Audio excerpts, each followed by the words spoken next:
Welcome to episode 158 of the Band Hive Podcast. It is time for another episode of the Band Hive Podcast. My name is James Cross, and I help independent artists tour smart. This week, we have a very special guest, Ruston Fettig of the band NRVS. That's NRVS. They're a new band out of Vermont and Long Island, and we're going to talk about in-ear racks because it's something that a lot of artists are using these days, and honestly, I think it can make your show a lot better in the right situations. So, first of all, Ruston, how's it going today, man? Great, how are you? Glad to hear it. I'm doing well, enjoying the first snow of winter, which I always say I'm not going to talk about the weather on the podcast, but then I talk about the weather on the podcast. It's the running gag of the show whenever I have a guest. You being in Vermont, you're getting snow too, but you know what? We had a nice long summer. It was summer until basically mid-November. That's rare. It was like 75 degrees, 5-6 days ago? Exactly, yeah. I was flying a plane last week, and it was in the 60s. It was so nice. And now it's like 20 degrees and snowing. Welcome to Vermont. You never know what you're going to get. Yeah, just give it 5 minutes. It'll be better. Or worse. Well, anyway, here's hoping that we can get through this interview without my power going out, because I live in the middle of nowhere. So, fingers crossed for that. But to jump in, before we get all techie and nerdy, do you want to share a little bit about the background of NRVS and your history as a musician? Because every time we talk, I find out about another band you were in. I'm curious to see if we can continue that streak. Definitely, yeah. So I've been mostly a drummer since high school, been in a lot of bands in the Burlington area. Around 2011, my band followed Warped Tour and won the Ernie Ball Battle of Bands, did a few months out in the summer then. Since then, just bouncing around with more local type stuff until I think 2018 maybe. I joined a band called Real Talk that were on Anchor 84 Records, and we hung out with that. And then we actually went and recorded an EP the week before COVID started. And we were all across state lines, so it really just kind of threw a wrench into our plan. Unfortunately, that band didn't survive. And so when that band ended, I was really trying to look to do something new. And so I was reaching out to a bunch of guitarists who would be willing to give me a shot doing something other than drums. And that's how I ended up reaching out to a buddy, Joe, who is in Long Island for med school. And he was from Plattsburgh. His band also split right around the time COVID started. We just aligned really well. And so we've been to the studio down at Sound Acres with Gary Sione 3 times now. And I do drums and half the vocals, and Joe does all the guitars and the other half of the vocals. And it's just a really good working relationship. Yeah, that sounds great. And for those who don't know, the Northeast, Plattsburgh is a ferry ride away from Burlington. It's like an hour on the ferry or an hour if you drive around the lake. Either way, it's an hour. A lot of people don't know where Vermont even is, so... That's a state? I've gotten that question before. Oh, yes, absolutely. I have a funny story to tell you later. But yeah, so first of all, thank you for joining us on the show. Thank you for the breakdown of NRVS and your history as a musician. You know, it turns out we have a ton of mutual friends from your time on Warped Tour who overlapped with my time on Warped Tour a few years later. And that just goes to show how small the music business is. Literally, John Ryan, who was on the podcast a couple weeks ago, you introduced me to him, and it turns out, like, we know everybody that we know, but we didn't know each other. It's such a small world. It's such a small world, which goes back to, on the business side of things, be really careful about what you say and do, because word gets around, and, it pays to be a decent person and do the right thing when you're in the music industry. Oh, absolutely. It's just so difficult to be a jerk and make it in the music business. Word gets around so fast, especially on the local level, but even on the national touring level. If you're a jerk, no one wants to work with you. That's really how it goes. So anyway, if anyone wants to hear that interview with John James Ryan of Keep Flying, amazing ska band out of New Jersey, that's episode 156. You can go to bandhive.rocks/156. That's the numbers to make up 156 and listen to that interview there, or look up episode 156 wherever you listen to podcasts. Now, side note, I can't tell you the title of that because I haven't made the title yet. That's coming later today. So if you're in a podcast app that doesn't show the numbers, I sincerely apologize. You're just going to have to look around until you find it. But what I can tell you is it's right after the one that's called Want to Tour in 2023, Start Planning Now. It's the one that's 1 week newer than that. There's your landmark to find that episode, I guess. It's a puzzle. You'll figure it out. Absolutely. Anyway, to get to the topic at hand, you have this beautiful rack sitting behind you on I guess that's a shelf there. And to be clear, I mean an equipment rack. It's filled with gear. It has an X32 in it, as well as 2 wireless units. We can't see the back of it, but the back has some even more cool stuff. At least to us gear nerds, most people are probably going to be like, that's not cool. It's a panel where you can plug stuff in. So, can you give us first just the rundown of the basics of an in-ear rack, starting with what the purpose is to have an in-ear rack? Yeah, definitely. Yeah, we're going to gear out real hard here. So just a fair warning.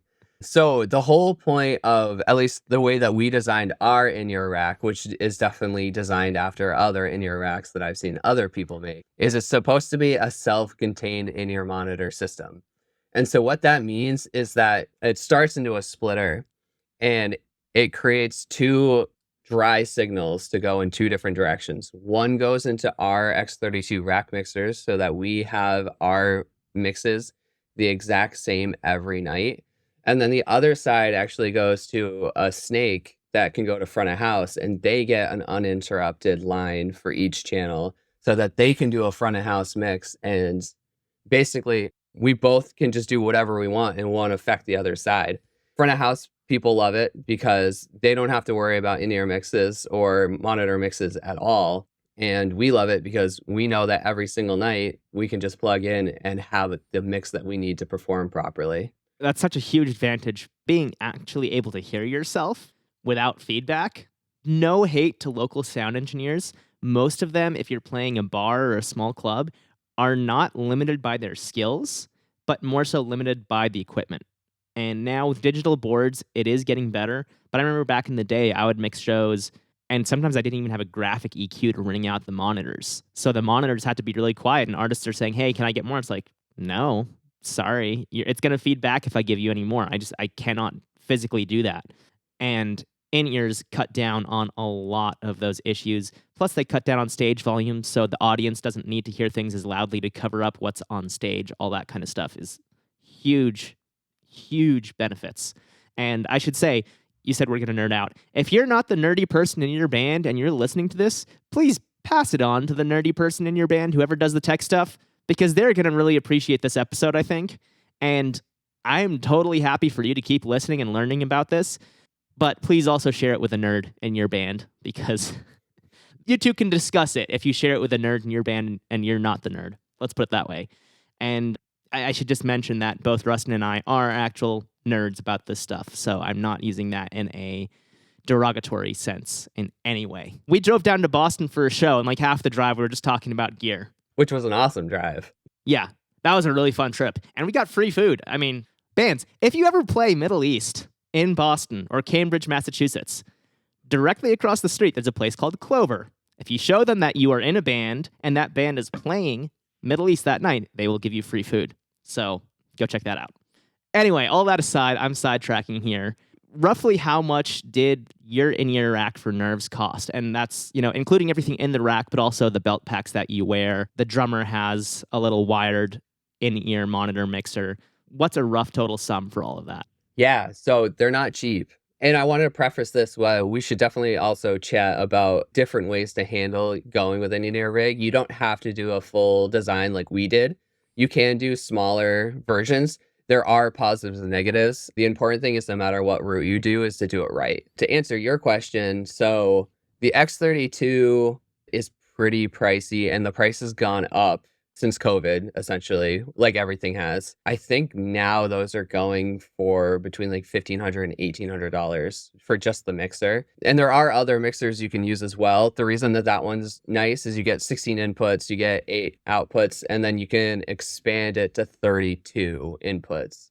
It's also nice because you have a screen on board. You can also attach it to an iPad or a computer to run sound off of.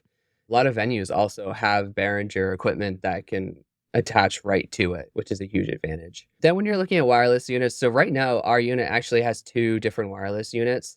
We have the Galaxy Audio AS1400, which is a lower quality in-ear monitor system. It gets the job done for now, but you don't get the clarity, you get more dropouts, you get some bleed on the 2 channels, which that goes back to this thing. If you're going to do it, it's important to do it right.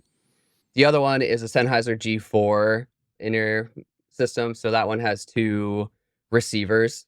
The unit itself that goes in the rack is a transmitter, and then the belt packs are the receivers. So like the opposite of what a guitar wireless would be. So that Sennheiser one, because it came with the 2 belt packs, I think was somewhere between like $1,100 and $1,400. And that one's actually considered a starting point for tour grade in-ear monitor systems. Anything below that is considered like, and this isn't meant to be derogatory, but it's considered like an amateur system, versus like that is like the first level of a pro system. And then it goes up from there. You can go all the way up to like the PSM 1000s, which I think start at like $5K, which is a lot. Yeah, it gets so spendy, but if you think about how important it is too for an artist that's playing shows 5 nights a week to 1,500 people, 2,000 people, it's huge. Even more than that, if you're playing a stadium, 5K is nothing in comparison to making sure that your show goes appropriately. So the last thing on ours outside of the case is actually the splitter. So that's a Behringer, I think it's an MS-8000 was called. It's hard to find in stock, but you can usually get it for about $120. And so that is a splitter. So 8 inputs on the front, 16 outputs on the back, or out A, out B for every input. And it's all passive, right? That one's all passive. That one does have the option to like remove the loop if you're getting a signal cross, which is more important for if you're doing like radio or TV. Using them for a passive split for in-ear monitoring isn't usually as much of an issue. And the concern with this unit that a lot of people actually have is if you accidentally push some of the buttons on the front, it can actually alter the wiring for your in-ear mix. So that's actually a downfall to this one. They make higher quality ones that we'll be going to in the near future. Bestronix Pro Audio, BTPA. Shout out to Brad for always helping me out with all my questions. They build some super high quality splits that are what your favorite band at a show is using. Yeah, it's amazing. So many artists go all custom with this. Like obviously there's the DIY option that you chose and built your own, which works really well. You mentioned mixing live shows with that mixer and an iPad, which has been done. Your show with Keep Flying, that was the setup. You've also done it just for monitors with a separate front of house console. You can do it either way, and it works. Now, you kind of already mentioned this, but how it integrates into your live setup, and specifically, it uses that splitter, so the signals come from the stage for anything that's going through the in-ears, hit the splitter, and get split to your in-ear rack, and then separately to front of house. And that's basically it for the inputs that you were using in your monitors. But for other inputs, like for example, toms, those just go straight to front of house. It integrates into your system to the extent that you need it. But for example, an artist, let's say, if they only want to hear their vocals, they could do like a 2 or a 4 channel splitter. Granted, I don't think that's a wise decision because you want to hear a little bit of everything. You might want some kicker snare, especially on larger stages, but that is an option. So depending on how it integrates into that setup, it's going to change. With a lot of bands like that, like if your vocalist is the only one who actually wants the monitors and they just want to hear themselves better and that's the only goal, that's one of those scenarios where just getting a decent wireless unit and making sure that you're talking to the sound engineer ahead of time, they can feed you a stereo mix from the board. Drawbacks to that are, does the sound guy actually want to do that, or the sound person want to actually do that? And what quality mix are they actually going to give you? Yeah, absolutely. And that's the tough thing. And it's going to be inconsistent from night to night. So that's unfortunate, but it is what it is. And if you want the whole band to have wireless, which really helps a lot, in my opinion, because you can move around on the stage and hear the same mix. That's huge. Traditionally, you have monitors and either you all have the same mix or you have individual mixes. Well, if you're walking over to the other side of the stage, all of a sudden you're hearing your bandmate's mix instead of your mix. And that doesn't work so well in all cases. That's typically not the best solution. So, like you were saying, it's expensive, but in my opinion, it's worth it if your band needs it. There's other bands that just don't need it, and they are just so like, doesn't matter, we got it, we'll do anything.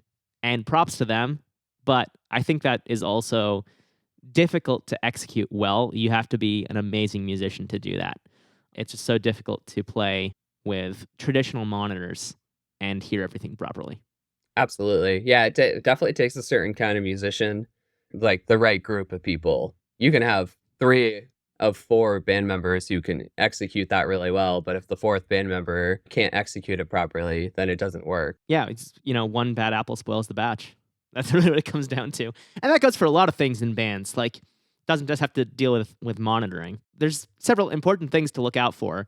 We've already discussed the splitter. One thing I wanted to mention is you don't want phantom power. You told me a little bit about this. Can you go into why you don't want phantom power on both boards that are being split too? There's a couple of reasons. One, like depending on the type of microphone you're using, you got to be careful not to be sending phantom power. And then if the front of house person is taking a snake from your splitter and they're sending phantom power to your splitter, depending on how that splitter is designed, it can cause problems and even damage.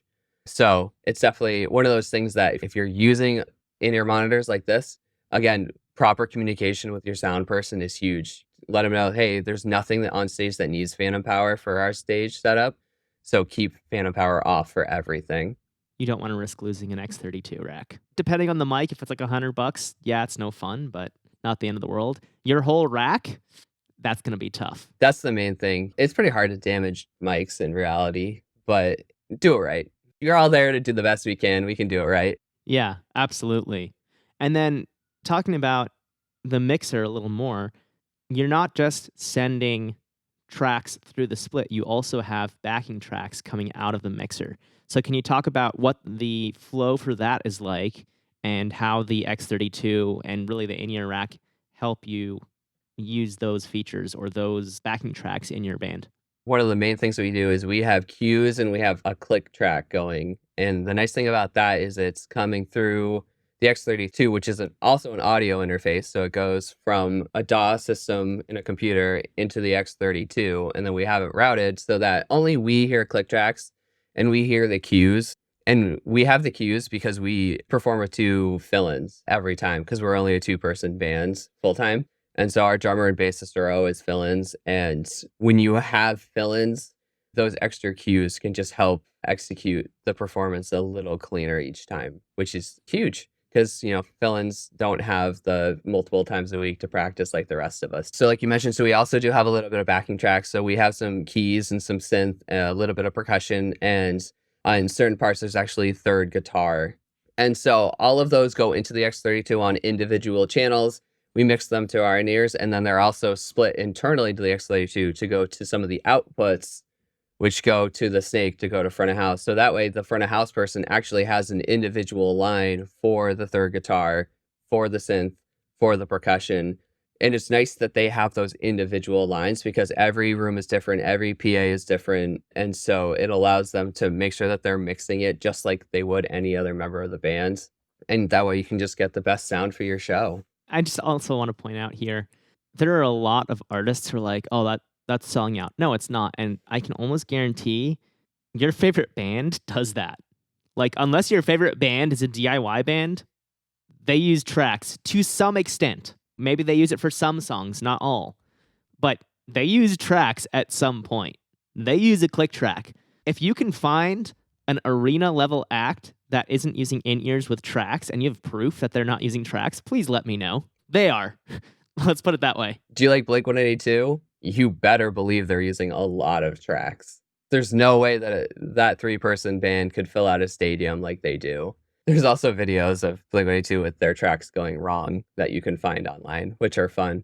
Rick Beato actually did a recent video talking about backtracks and like what he believes are the positives and negatives and what he's experienced with some major label bands coming through. I think he said Train like came to a studio once and was like, hey, we need XYZ bounce for backing tracks. And he set that up for them. Obviously, every band's different. It's the same as like when you're talking to a band member about starting a band. It's like, what are you looking for?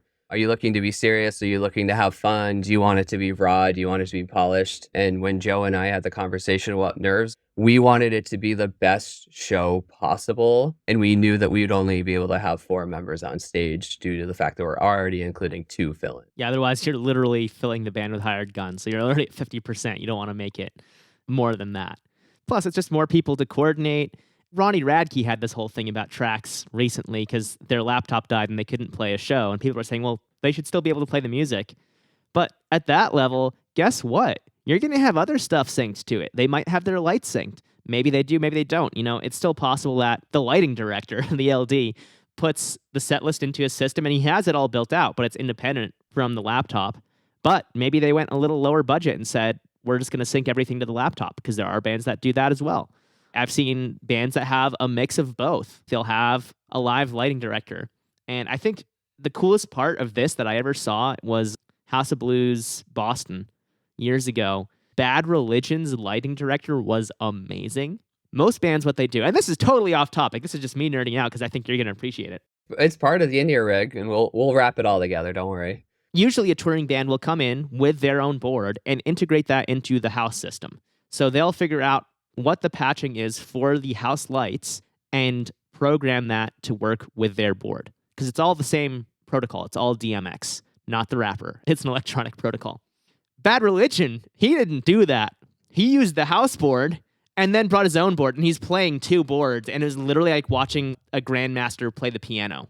I was just like, this is so cool. He's literally playing the boards like a piano. So his board, he had scenes programmed in, and then the house board, so he'd just be like hitting next scene, next scene, next scene for the different parts of the song. Like, oh, here's the chorus, next scene. It's all scene-based when you're programming lights. But then he'd have like the blinders on the house board. So he just like push to flash the blinders at the crowd when there's a big gang vocal or something. It was so cool. Like, I loved seeing that. And there's videos of, I think it's either Foo Fighters or Nine Inch Nails lighting designer just headbanging to the show, playing the board. I'll put these all in the show notes, but they're so fun to watch. I don't know if there's a video of Bad Religion's guy doing two boards, but the Nine Inch Nails one, I think it's Nine Inch Nails, is really fun to watch because the dude is just loving it. And you can tell he is literally part of the band. And running lights is not easy. I one time had to run lights at the Higher Ground Ballroom up in Burlington, Vermont for a show. They were like, it was either you or nobody runs lights. And so I did it, and the band was not happy. And I realized that wasn't over my head. I mean, it was a fun experience. I have no regrets. But yeah, the band was like, hey, do better. The other thing I wanted to talk about, because, the Ronnie Radke thing came up where people are like, oh, you should be able to play a show anyway. With digital amps, too, if they're running MIDI, that's doing all of their patch changes for all of their songs, for all of their guitars. If you have a rack-mounted Kemper, there's no way to easily make changes unless you have a pedal board attached to it, or you're running it through MIDI. And so it was definitely an unfortunate scenario, and hopefully they learned for it. They're a big enough band that they should probably have an extra set of dual laptops, which we'll talk about the perks of dual laptops here shortly. But that was definitely an interesting topic to kind of go around the scene. They are absolutely big enough that they can afford another like $3,000 MacBook Pro. There's no reason they should not have that. That's just inexcusable. That's the bummer, is the fact that they didn't have a well-executed backup to their backup. Yeah. If it doesn't exist in three places, it does not exist. That's the rule in any kind of like software or computer field, is three places. So if your computer has files on it that are not backed up once to the cloud and once to an external hard drive, you should go to Backblaze and sign up for that. And then you should go to Amazon or Best Buy or wherever you like to shop and get an external hard drive that is big enough to hold everything on your computer 2 to 3 times. Especially if you're on Mac, you can use Time Machine and it'll keep version history too. You want 2 to 3 times your hard drive space for physical backup, and then Backblaze is like $6 a month to back up everything on your computer except the apps and the software, the operating system. Anyway, I mentioned the perfect segue. At the end of your set, you want to wrap up all your cables and all that, right? But part of the thing with an in-ear rack is you need to be able to set it up quickly and tear it down quickly to get on and off stage. So can you talk about what artists can do to make sure that the changeover between sets goes as smoothly as possible? Absolutely. And so that, again, goes back to that main key point of keep strong conversation with your sound person, because you can have that conversation ahead of time of, is there a spot where this can live for the whole show, where it will be out of the way for other bands? If not, what's the easiest way for quick patching in? We bring a 12-channel snake because that's how many outputs we have on the back. They're well labeled, not only on a piece of paper that we can hand to the sound person, but they're also well labeled with a sticker that says what the input actually is. I know a lot of people like to use the numbering system, but if you go to like the Live Sound Reddit sub, you'll notice immediately that everyone's very heartfelt on it going one way or the other. And so there's basically no winning there. And your one might be the sound person's 12, which is going to throw them off a lot more than if you just say, hey, this is main vocal. And they can in their head go, I know main vocal goes in channel X. That makes things nice and clean. The hopes usually is that there's a place for it to live for the whole show, so you don't have to worry about it. And they have a big enough snake input for their mixer that you can do all your inputs and it won't affect what they're doing throughout the show. But if not, follow the same rules that you should be following anyway. If when your set is over, that's not the time to chat with your friends. That's not the time to go get a drink at the bar. That is time to get your equipment and get it off stage. Once it's safely off stage, that's when you can start wrapping up items. You can start wrapping up cables, put things in their cases, and make sure that you have everything cleaned up. If you have enough members in your band, whoever's the least helpful with cleanup, have them sent out to the merch table so that you can try to sell some merch. But I mean, you only have a few minutes for changeover, so you better get off stage so that you're not affecting the band after you, because if you do, that band's going to remember it and they might not want you to play next time. Absolutely. And, you know, looking at your standard 15-minute changeover, shoot for 5 minutes. Because then if anything goes wrong, it ends up being 7.5, and I've used half that changeover. And you don't want to use more than that half. 7.5 should be the maximum. Because the other band has to set up their stuff. Now, granted, maybe some of their stuff is already set up if there's backlining. Maybe the stage is big enough that you can move around each other. But if you're playing a small stage, like the Monkey House or Middle East Upstairs, there's not enough room for both bands to be on stage moving gear. It's not physically possible, which means you have to get your gear and go. So I remember when you played the Monkey House, I did sound for that show. So I just pulled up all the cables in a big wad of spaghetti, which is like the last thing you're supposed to do. I'm just like, I'm not wrapping these on stage. And I took them to the back of the venue, which is ironically the front of the venue. It's like by the front door. But I just had this like giant ball of spaghetti cables. I'm like, okay, I can wrap these now because I'm out of the way. And sometimes that's what you got to do. You know, even if it's breaking rule number 1 of sound, which is you don't do that to your cables, that's what you do because you want to get off the stage. Yes, there's always time to wrap them later before you actually leave the venue. And then the other thing, too, to keep in mind is the gear that you're bringing, how is it set up together? Do you have quality connectors that are set up to be permanent? Do you have a mixer, multiple in-ear units, a splitter that you're trying to set up on stage for the first time or, you know, breakdown setup every night? Our unit, in terms of rack space, is a 5-space rack unit that actually lives in an SKB Pelican-style case. With wheels. Very important. Exactly. And so we know that the inputs on the front and the outputs on the back, we can literally just unplug those things. The wires that connect the splitter to the X32 and the X32s to the in-ear units all stay permanently connected with high-quality connectors so that I know that they're going to stay secure.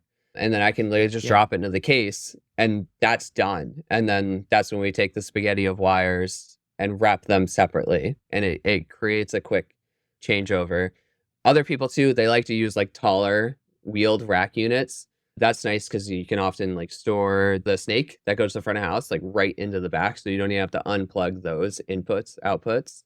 But you got to keep in mind, how are you transporting it? What kind of vehicle do you have? What stages are you playing? There's a lot that goes into it, a lot of thought.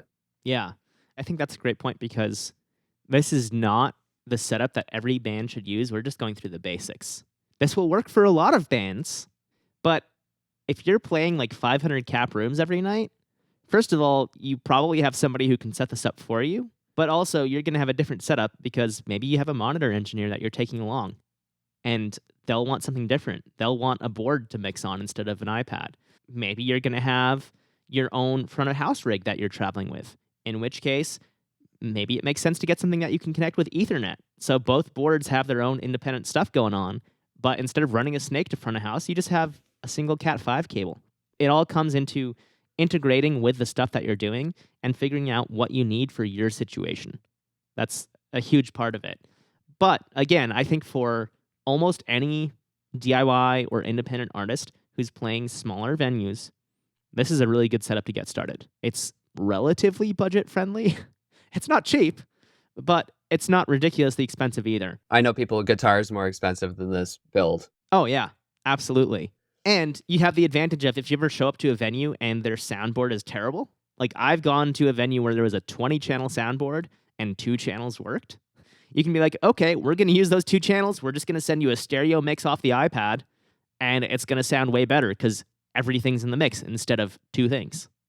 What can you do with 2 channels on a board if you're a full band? You have 1 vocal and a kick drum. If you have 2 vocalists, that's it. If you have 3 vocalists, tough luck. One of you's not being heard. And so one of the nice things about this build too is we built it with flexibility in mind. And if you're going to go this route, being flexible is so important because there will come a day where we're not going to be able to use this in our intended purposes. And that's fine because we can plug it in off to the side and send ourselves the click and cues. Basically, we have it set up so we use amp modelers instead of cabs on stage. And both of them have 2 outputs. So we can send one straight to front of house if that's how they prefer. And then the second output just go to our in-ear mixer. And then if we are ever in a venue that truly is like, no, you can't do it. Even modelers, if the PA system isn't proper, we do still have traditional amps and cabs.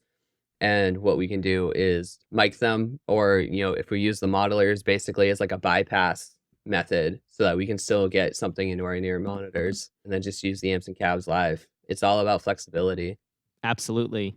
And I'm all for being flexible, but if their PA system is that bad, also make a note to never play that crappy venue again because it's not worth it. Any venue who gets good acts to come through is going to have a decent enough PA to handle that. You'd hope so. I've also played those, or not played those venues who are like, hey, you guys didn't bring a PA. And we're like, we were never told to bring a PA. And then the show gets canceled. That's like when you know that the venue is too cheap to even get their own system. It's like, okay, they're just exploiting artists. One time we actually played a show. This was back in probably like 2009. We played a show and the venue told us we had to bring our own PA. And so we borrowed one from a friend, showed up. They had a really nice PA system there, but we were considered too small of an act to use it. What? After we got done playing, they apologized. And they're like, yeah, you guys totally could have just used our system. And we're like, yeah, we know. That's so ridiculous. Doubling up on work. That's liability on the venue, too. If they have somebody else bring in a PA and there's no insurance, because, a lot of bands don't have insurance, especially if they're not a sound company. They might have insurance for the band, but they don't for the PA. Then something happens. Well, that's on the venue now. The venue had you set it up. I don't think that venue was around very long. Let's put it that way. Yeah, I know places like that. Anyway, you mentioned Reddit earlier. If people have questions, what is the specific Reddit they should go to? I think it's r/live sound. And then if you just type in-ear monitor or any kind of like keywords like that, IEM is a common term. There's already a ton of conversations with a lot of repeat information. There's a lot of really great links to help people. Another one is, I mentioned Bestronix Pro Audio. They have really great social media. So they actually have YouTube channels that show their builds. They have a ton of Instagram and Facebook pictures. And if you go through the comments, their team does a really good job of responding, and they'll actually pretty much explain all these details of what they're doing and why they're doing it. And it's those companies that build those high quality ones that are really impressive. Nice. Yeah, that's good that they have social media people who actually know what they're talking about. They're not just like, oh, here's a cool video, let's post this. That's going above and beyond to have people who are trained to properly respond and know what they're talking about. So to kind of wrap things up here, we'll finish off with a little more info about Nerves and where to go to find the band and all that. But I wanted to run through a quick list of pros and cons of using in-ears. And some of these we've already covered. So pros, individual mixes, that's a big one. You can use backing tracks. We talked about that. It's easier to hear the parts you need to hear because in-ears, which we're both wearing in-ears for this interview. There's mine. You put yours in before the show. Yours are actually visible because your hair's not covering them. Yes. They block a lot of sound. This is like as good as having earplugs in. I think mine are like 27 decibels of reduction. So it's basically like having earplugs that are also earbuds. And that's why you shouldn't just use regular earbuds as monitors too. You need specific in-ears that protect your ears, which is the next thing. It protects your hearing. You're going to have a lower volume than if you're on stage with or without earplugs, really. because if you're hearing just the things you need to hear, it doesn't need to be as loud as if you're hearing everything from all over the stage. Which also brings us to lower stage volume, which makes it easier for front of house to mix. Those are the 5 main things, in my opinion, but do you have any pros to add to that? So we played the show in the Middle East that you came and assisted us with, which was awesome. Our 2 fill-in band members that we were working with weren't able to play the show, and so we actually got 2 other fill-in band members, and they had never played with our guitarist, Joe. I practiced here with them with the backing tracks, and we walked into the Middle East, and they met our guitarist, Joe, for the first time and played a show. But because we were all comfortable with the songs and we were comfortable playing them to the click track, they were literally able to just walk on stage and perform with each other, which is something that professional musicians need to know how to do. You need to know how to learn a song on your own, play it properly to the right tempo, and then just walk on stage and crush it with other musicians. I think that's a huge point. First of all, the ability to do that as a band and having the foresight of saying, hey, we're going to have people who need to show up and play. You were mentioning the cues earlier. But also, as an artist being able to do that, or as a musician rather, who maybe is playing for different artists, Joe and Kevin having that, not guitarist Joe, drummer Joe. Yes, too many Joes. Too many Joes, and drummer Joe also has the same last name as me, so 2 JCs. And Yeah, it was a fun couple weeks there. Yeah, it absolutely was. It was great. But so for them to be able to do that is going to open up potential opportunities for them in the future. Because if I hear of somebody now who needs a band member for a show, I'm going to be like, oh, hit up Joe and Kevin. You need bass? Kevin. Drums? Joe. Done. There you go. Because they did really well. That's another pro, both for the band and for them. Agreed. Cool. Well, thank you for adding that. Now we come to the sad part, which is the cons. I figured happy first, then sad, then happy, because we talk about the band. So the cons, we talked about it's more work to set up. The second one is you might need an extra person to set up because it takes time. So if you have a singer who doesn't do anything but sing, they can be that person. If you all have instruments, especially drums, anything with lots of parts, that's not going to be as easy. You need somebody who knows the setup and can set it up for you. If you show up and you don't know what you're doing, and I've mixed bands like this who have an in-ear rack and they have no idea what they're doing and don't have somebody helping set it up, it's a mess. I worked with a band who literally didn't have a split. This is one of the things we were talking about. They're like, okay, can we just get an in-ear feed? Yeah, sure. And then it turns out they'd never worked with an in-ear feed from front of house before, even though they specifically said that they could do that. And after everything was plugged in, we were halfway through sound check, they're like, oh, actually, can we just plug in our stuff and we'll do the mix from here? I'm like, yeah, but it would have been nice if you'd told us at the start. I'm here for nothing. I'm literally just, here's a stereo fader, done. It shouldn't be a con, but it means extra communication. You need to be completely upfront with the sound person. You need to be completely upfront with the venue. Get a diagram made and be prepared for failures. Have everything well labeled so if there is a failure, you can easily execute a fix for it. Absolutely. And kind of try to figure out what common points of failure are going to be. So when something goes wrong, you know what it's going to be. That's huge. The next thing really is have a backup for when things go horribly wrong. That's really what it is. And the last con is it could relate an over-reliance on technology if you don't practice for those contingencies. So that's tying right back into what you were saying is figure out what to do when things go wrong. There are bands who maybe they can't play certain songs live if the tracks go out. And specifically, I'm thinking of AFI because they had an issue a couple weeks ago where the tracks didn't work properly for one song. Okay, they skipped that song. They still finished the set. They weren't so reliant that it was at the point where, hey, we can't play any of our set. And to be fair, there are some bands where that just doesn't work. Like Nine Inch Nails without tracks, I don't think that band would be a thing without tracks. Falling in Reverse, maybe they could have done it. They do have a lot of synths and electronic elements that are needed, but they could have had a backup. If your show is so reliant on backtracks, step one, and maybe this is something we dive into in another conversation, is you can actually have redundant computers if you're running it off a computer within one system. And basically the system is set up so that if one fails, it instantly connects to the second computer and it's a flawless transition. You can't audibly hear the changeover, but then it goes into what happens if both those laptops get stolen, broken, thrown down a flight of stairs. You don't know what happened of Ronnie Radke's computers. He should at least have, if not a third computer, then everything backed up elsewhere so that he can load it onto a computer and within 5 minutes be up and running. Here's my tip is if you don't rely on lighting cues and MIDI and all that stuff that we talked about, have all your tracks as a single stereo file. The left channel is going to be your click, and the right channel is going to be the tracks summed down to mono. And worst case scenario, you can say, okay, we're going to put our phone on Do Not Disturb, and we're going to play this track from our phone. I've done that for years in other bands when I wasn't able to do quite the build out. And usually that's, as the drummer, I was the only person who even heard the click track. And then you just train all the band members to essentially count on you for timing.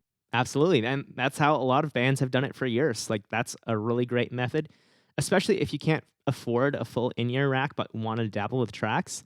That's one way to go. But personally, I think the advantages are so huge. And think of it this way. You're looking at maybe $3,000 to $5,000 for this in-ear rack, which can be split among however many band members you have. And you're essentially protecting your ears for the rest of your life. Because once your ears go out, there's no fixing them. And it's not like glasses where it's pretty much the same, except you have glasses on your face. Like, you can still see until your eyesight is so bad. With your ears, if you need hearing aids, it does not sound the same. So do whatever you can to protect your ears. And even if that means spending a chunk of change now, it's just so worth it. And wear earplugs if you're not wearing any ears. Wear earplugs. I was bad about that when I was younger, and I regret it heavily now. Oh, and you're a drummer too, so that's extra loud. Like, you can't even practice quietly. Well, you can now. They have all the quiet cymbals and silent heads and stuff like that. Electronic kits too. That's also true. But yeah, nonetheless, when you're listening to your to Spotify on your way to work and with headphones, don't blare them full volume. Yeah. I wear earplugs when I drive now because my car is loud. Oh, really? Oh, there you go. I like it. So I put earplugs in and I turn up the music. Not too loud, but I can hear it over the car without blasting it, essentially. Get an extra pair of generic in-ears for your car. Would be nice, but then I can't hear stuff from outside. That's my one concern. Yeah, anyway, last but not least here, where should people go to find Nerves online if they want to learn more or check out the music, find out what you do? Yeah, absolutely. So our Instagram is definitely our most active form of social media. So it's nerves.official. We are also on TikTok. It's usually just copy and paste videos from Instagram. Don't tell the algorithm. Don't tell the algorithm. We are technically on Facebook. I think we update that nowhere near enough. Follow us on Spotify. We have a chunk of songs completed. We have 3 out right now, and we're just slowly just kind of dropping releases when it seems appropriate. And we just got home from the studio a couple days ago, so we'll have even more songs here in the near future. All right, perfect. Ruston, thank you so much for coming on the show today. I really appreciate it. All these links to Nerves, which again is NRVS, there's no E in it, will be in the show notes at bandhive.rocks/158. That's 158. You can either search them directly or you can go and grab all the links from our show notes. Thanks so much, man. I hope you have a great day, and we'll talk soon. You as well. Thanks, James. About like episode 7, Jim asked me for a promo. I was like, yeah, here's a promo, sure. And then he heard it, and I like went all out. It sounded good. I had music. He's like, do you want to syndicate to the radio? I'm like, yes. Yeah, of course I do. Why wouldn't I? So you probably heard it and was like, wow, this actually doesn't sound terrible. I like bloopers. I have one. The first day we started doing video, I hit myself in the face with a mic, and I was like, that's golden. We're going to roll with it. As I punched myself in the face with a mic. You missed that, didn't you? I did. I looked down for 2 seconds. I wish that I saw it. It's on the video, I'll have to do though. a blooper reel. Yeah, we have a video of it.